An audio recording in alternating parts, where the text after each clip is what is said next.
السلام عليكم ورحمة الله وبركاته. الحمد لله رب العالمين، والصلاة والسلام على سيد الأنبياء والمرسلين نبينا محمد وعلى آله وصحبه أجمعين، أما بعد.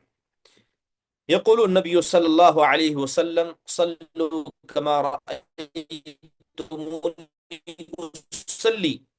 وقال في حديث آخر: اللهم إني أعوذ بك من الخبث والخبائث. محترم اور معزز حاضرین و حاضرات، الحمدللہ اس سے قبل فطرتی سنتیں اس کے حوالے سے ایک درس ہوا، جس کے اندر بنیادی طور پر بہت ساری باتوں کی طرف اشارہ کیا گیا تھا۔ یہ بتایا گیا کہ فطرتی سنتیں کون سی ہوتی ہیں اور انسان کو اس کے حوالے سے کس طرح کا احتیاط کرنا چاہیے، اس کا بھی ذکر آپ کے سامنے آیا۔ آج جس سبق کی طرف روشنی ہونے جا رہی ہے وہ قضاء حاجت کے آداب ہیں۔ چلیں بسم اللہ کوئی ایک پڑھے۔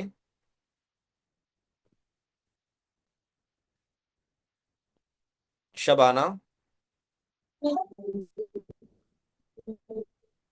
السلام علیکم ورحمۃ اللہ وبرکاتہ۔ وعلیکم السلام ورحمۃ اللہ سبق وبرکاتہ، بسم اللہ۔ قضاء حاجت کے آداب۔ سبق کے اجزاء، یہ سبق ایک جزو پر مشتمل ہے۔ پہلا جز قضاء حاجت کے آداب کی پہچان۔ پہلا جز قضاء حاجت کے آداب کی پہچان۔ پہلا، قضاء حاجت کے لیے مخصوص جگہ پر داخل ہونے سے پہلے دعا پڑھیں۔ اللہم انی اعوذ بک من الخبث والخبائث۔ نظروں سے اوجھل ہوں، قبلہ رخ نہ ہو، قضاء حاجت بیٹھ کر کریں، پیشاب کے چھینٹوں سے بچیں، دوران قضاء حاجت بات چیت سے بچیں۔ جی اسکرین وہاں تک ہی شیئر ہوا۔ جی پڑھے۔ دوران قضاء حاجت بات چیت ممنوعہ۔ سے بچیں۔ ممنوعہ جگہوں پر قضاء حاجت مت کریں۔ استنجا کا طریقہ: بایاں ہاتھ استعمال کریں، نجاست پانی کے ذریعے سے دھوئیں یا کسی خشک چیز سے صاف کریں۔ باہر نکلنے کی دعا پڑھیں، غفرانک۔ داخل ہوں تو پہلے بایاں پاؤں رکھیں اور جب نکلیں تو پہلے دایاں پاؤں باہر نکالیں۔ ٹھیک ہے، جزاک اللہ خیر واحسن اللہ علیکم۔ قضاء حاجت کے آداب۔ طہارت، جیسے کہ ہم سب جانتے ہیں کہ جب بھی فقہ اسلامی کی بات کی جاتی ہے اور فقہ کی کتابوں کو پڑھتے ہیں تو سب سے پہلے اہم باب طہارت کا باب ہوتا ہے۔ جب انسان طہارت سے پاک ہوگا تبھی جا کر اس کی عبادتیں درست ہوں گی۔ تو گویا سب سے پہلا باب فقہی ابواب میں طہارت ہوتا ہے، کیونکہ اسی کی بنیاد پر بقیہ عبادتیں منحصر ہوتی ہیں۔ اب یہاں پر طہارت کے آداب میں سے ایک اہم ادب قضاء حاجت کا ذکر کیا جا رہا ہے۔ قضاء حاجت کے آداب کیا ہیں؟ کچھ آداب کا یہاں پر ذکر کیا گیا۔ انشاءاللہ تعالی ابھی ہم ایک ایک ادب کے حوالے سے تفصیل سے گفتگو کریں گے اور ان تمام باتوں کو جاننے کی کوشش کریں گے جس کے ذریعے ہمارے سامنے باتیں واضح ہو سکیں۔ چلے بسم اللہ۔ بات اگر قضاء حاجت کی جائے تو بنیادی طور پر یہ ایک فطری ضرورت ہے جسے انسان پورا کرتا ہے، اور شریعت اسلامیہ کی خاصیت ہے کہ شریعت نے کبھی بھی زندگی کے کسی مرحلے کو نہیں چھوڑا، نہ زندگی کے کسی پہلو کو چھوڑا۔ ہر پہلو میں شریعت اسلامیہ نے ہمیں احکام بیان کیے، ہمارے سامنے احکام کو واضح کیا ہے۔ بات اگر قضاء حاجت کے آداب کی کہیں تو یہاں پر سب سے بنیادی چیز جس کا ذکر کیا گیا کہ انسان قضاء حاجت کے آداب میں کیا کرے کہ داخل ہونے سے وقت اور نکلنے کے وقت دعا کا اہتمام کرے۔ یہ نبی کریم صلی اللہ علیہ وسلم کے بیان کی عدد دعاؤں میں سے ہے۔ آپ بیت الخلاء میں داخل ہونے سے پہلے کیا کرتے تھے؟ آپ کہتے اللہم انی اعوذ بک من الخبث والخبائث، جیسے کہ حضرت انس بن مالک رضی اللہ عنہ کی روایت ہے، وہ کہتے ہیں کہ اللہ کے نبی جب بھی بیت الخلاء میں داخل ہوتے آپ اس دعا کو پڑھا کرتے تھے۔ اب جب انسان نکلے تو کیا کہے؟ غفرانہ کا کہے، کیونکہ یہ بھی حدیث کے اندر وارد ہے۔ اس کے بعد ایک اہم ادب بتایا گیا کہ جب انسان داخل ہونا چاہے تو ہمیشہ اپنا سیدھا پیر داخل کرے، ٹھیک ہے؟ یعنی اپنے بائیں پیر سے وہ داخل ہو جائے، اور جب نکلنا چاہے تو سیدھے پیر کا استعمال کرے، یعنی لیفٹ سے داخل ہوئیے اور رائٹ سے آپ باہر نکلیے۔ اس پر تمام علماء اکرام کا اتفاق ہے، کیونکہ ہر اچھے کام میں انسان اپنے پہلے یعنی سیدھے جانب کو مقدم رکھے گا، اور ایسے کام جس کے کرنے میں استحسان نہ ہو اس میں اپنے بائیں چیز کو مقدم رکھے گا۔ اس کا ذکر علماء نے کیا۔ ایک اہم بات قضاء حاجت کے آداب میں، کہ جو بھی چیز جس کا تعلق اللہ کے ذکر سے ہو، جس کا تعلق نبی صلی اللہ علیہ وسلم کی شریعت سے ہو، ان تمام چیزوں کو بیت الخلاء کی جگہ سے دور رکھنا چاہیے، کیونکہ بیت الخلاء کی جگہ یہ ناپاک جگہوں میں سے آتی ہیں، جہاں انسان جاتا ہے، کچھ وقت گزارتا ہے، تو یہ کچھ وقت جو اس نے وہاں گزارا ہے وہ اللہ کے ذکر سے غافل تھا، تو واپس آنے کے بعد کہتا ہے غفرانکا، کہ اللہ میں تجھ سے معافی کا طلبگار ہوتا ہوں، کیونکہ ایسے وقت میں انسان وہاں پر اللہ کا ذکر نہیں کرتا۔ لہذا بیت الخلاء کے اندر اللہ کا ذکر کرنا یہ ناپسندیدہ اعمال میں سے ہے۔ ناپسندیدہ اعمال جیسے لوگ کرتے ہیں، بعض لوگ چھینکنے کے بعد الحمدللہ بول دیتے ہیں، بعض لوگ اذان کی آواز کو سن رہے ہیں تو زبان سے کیا ہے، الفاظ کے زبان سے کیا ہے ان الفاظ کو دہرانے لگتے ہیں، یا انسان کوئی چیز دیکھ لے تو نعوذ باللہ ہو، استغفر اللہ ہو، اس طرح کے الفاظ بھی انسان بسا اوقات اپنی زبان سے ادا کرتا ہے۔ تو بنیادی طور پر یہ بات آپ کو سمجھنی ہوگی کہ قضائے حاجت کے آداب میں سے ایک اہم ادب یہ ہے کہ انسان وہاں پر اللہ کے ذکر کی چیزوں کو نہ لے جائے، نہ وہاں جانے کے بعد اللہ تبارک و تعالیٰ کا ذکر کرے۔ اس پر دیکھیے حضرت عبداللہ بن عمر رضی اللہ عنہ کی ایک روایت ملتی ہے، وہ کہتے ہیں کہ ایک مرتبہ اللہ کے نبی علیہ الصلوۃ والسلام کا گزر ہوا، اللہ کے نبی علیہ الصلوۃ والسلام کے پاس سے ایک صحابی کا گزر ہوا۔ اب وہ صحابی کون تھے؟ حضرت مہاجر بن قنفذ رضی اللہ عنہ۔ کہتے ہیں کہ میں اللہ کے نبی کے پاس سے گزرا تو میں نے دیکھا کہ آپ پیشاب کرنے کے لیے بیٹھے ہوئے تھے، میں نے سلام کیا۔ حضرت مہاجر کہتے ہیں کہ آپ پیشاب کے لیے بیٹھے ہیں، میں نے آپ کو دیکھا، میں نے زور سے سلام کیا مگر آپ نے میرے سلام کا جواب نہیں دیا آپ نے۔ اس کے بعد اللہ کے نبی صلی اللہ علیہ وسلم اپنی ضرورت کو پورا کرتے ہیں، واپس آتے ہیں، وضو کرتے ہیں، اور وضو کرنے کے بعد وعلیکم السلام ورحمۃ اللہ وبرکاتہ کہتے ہیں۔ یعنی جب حضرت مہاجر بن قنفذ رضی اللہ عنہ نے سلام کیا، آپ وہاں موجود تھے تو آپ نے جواب نہیں دیا، وہاں سے اٹھ کر آئے تب بھی آپ نے جواب نہیں دیا، یہاں تک کہ جب آپ نے وضو کر لیا تب اس کے بعد آپ نے جواب دیا، اور جواب دیتے ہوئے آپ نے کہا انی کرہت ان اذکر اللہ الا علی طہر او علی طہارت۔ آپ علیہ الصلوۃ والسلام کہنے لگے کہ یہ چیز مجھے ناپسند ہوئی کہ میں اللہ تعالیٰ کا ذکر کروں۔ اب سلام میں اللہ کا ذکر کیا ہے؟ علیکم السلام ورحمۃ اللہ وبرکاتہ، اللہ کو تعالیٰ کی رحمت کا ذکر ہے، کی برکت ہے۔ بغیر وضو کے کیسے ہوں؟ اللہ کا نام بغیر وضو سے کیا آپ نے جواب نہیں دیا۔ اب کچھ باتیں ہمارے سامنے نظر کی، آپ کا یہ بات بتا ہے ایسی جگہ گندی ہے وہاں انسان سلام چاہیے، لفظ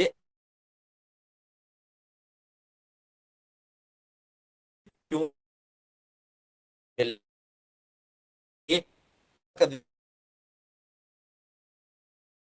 تعالیٰ